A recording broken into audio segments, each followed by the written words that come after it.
Hey guys, KCORC. It's been a while since I've done a video. I haven't really done anything much as far as my cars and trucks go. Well, this is about the Savage, so I haven't done anything really about the Savage since my last video, except for wow, look at that! This is a 5mm TCS Crawlers TVP set. Really cool.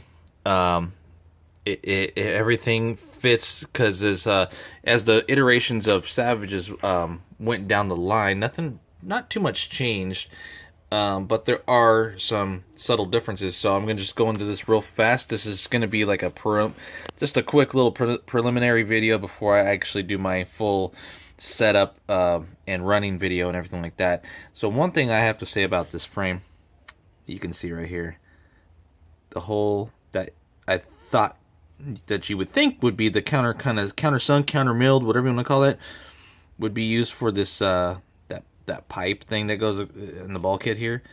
That doesn't work out right. So that's a weird one, and I'm sure there's a difference in the XL bulkhead. So I already noticed a difference in that. And my biggest f up was I drilled a hole right here because if ever anyone knows the original Savage in Savage 21 Savage X, their engine plate, which would be this right here, has two perpendicular braces going across. And so that's what I used. I used the original frame and kind of butted up against this guy. Okay, this is going to be my rear. Well, not the rear, because the rear is the elongated part. So I went from front to right here. Got my holes lined up horizontally. Cool, or perpendicularly, I guess. And okay, everything's going to work, right? So I did this side. Drilled the hole. I'm going to mount it all up. Everything's going to be good. I wish I had an example for you guys, but I don't. But just imagine the braces going across, original purple plate on there, and you want to mount it, right?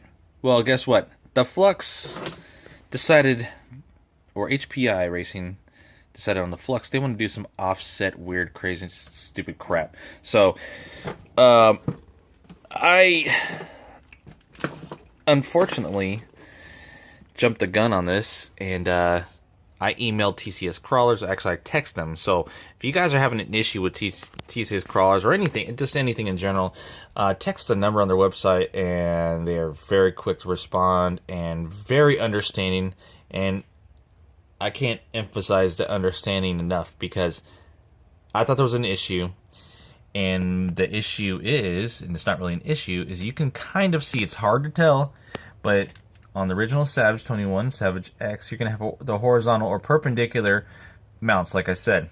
This has, well, guess what? Parallel brackets, which are kind of weird. So I had to buy this plate and buy these brackets, and I bought them from TCS Crawlers.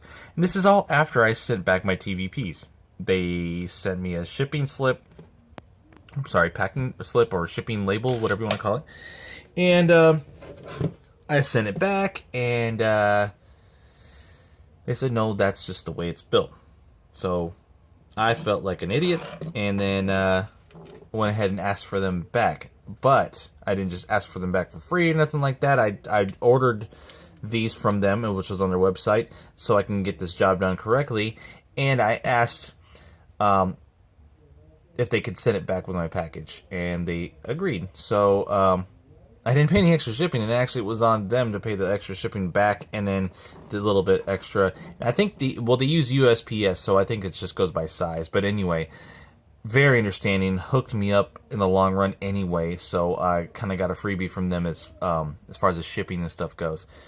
So I do appreciate that on their part. So pay attention to what you're doing, guys. I'm putting this video out there because of that. So if you're taking your original Savage 21 Savage X and you want to make it XL, and you're doing Flux or brushless, I'm sorry, and all this stuff,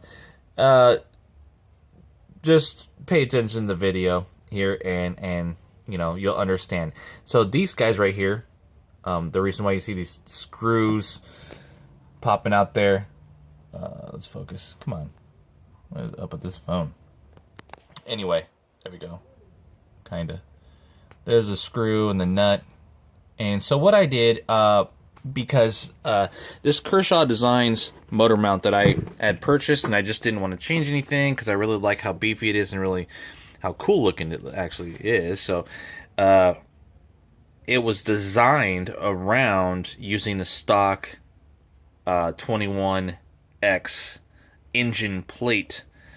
So those mounting brackets that go perpendicular would be right where these heads of those Allens are right there. So what I did is I used the original plate. I used the holes up here that mount to the transmission flange, and I just bolted the plates together and then drilled my holes, obviously purple plate on top, and I just used that as a guide, drilled holes through, and now I got my holes, and then I had to use nuts on the bottom. So trying to get your gear mesh correct is a little bit more of a pain in the ass, but if you know what you're doing, it's almost perfect. I gotta get it a little bit better, but anyway, it should work. So anyway, pay attention to that, guys. It's just, this is turning into a huge mess with this. It's a lot more money than I thought it was gonna be. But overall, I'm very satisfied with the performance of this castle setup. Here's the ECS, ESC. I don't know how I'm gonna mount this now. Sorry, I'm just looking at something else. It's gonna be tough because of, you see over here where my pinky is. If I want to mount this, like say right here, and then have still this front flange part right here rest on the bulkhead, it's not going to work because I have an opening right here. So pay attention to that on your frame if you're doing something similar to mine. So I'm going to have to butt it all the way up against the motor again, so I have some meat to dig into on the frame. And then I have another one of these plates from my other 3 or 4 Savages I have, and I'm just going to use, I cut this off, so what I'll do is I'll just make another plate and elongate it and then bring it back to the bulkhead area right here, so it has something to rest on. Because if you're just using this one mount, you know, cross brace or whatever you want to call it, it's just, it might teeter on you unless you put a really good some really good torque on it, and you don't want to put too much torque because it's aluminum and the screws are steel. So yeah, anyway, fun stuff, guys. But that's the point of the hobby. I keep on saying that in my videos. That's the whole part of the hobby. So if you're gonna do anything like this, you can comment or whatever on the video if you have any questions as to exactly how I did. If you have any requests on getting in a little more detail, I can do that. But I just kind of wanted to do an overview real fast of these TVPs from TCS crawlers. Super stoked! I can't wait to get these things up and really running, rolling, and see how this thing jumps. Of course, I'm really loving the Savox servo, and I mentioned that in another video. So check out that Savox servo, man. That thing is super torquey at a very low voltage. So you can't ask for anything better than that, right? That's it. So next video we'll be running, and then I'll do an actual full review of this TCS crawlers TVP setup. All right, guys, late.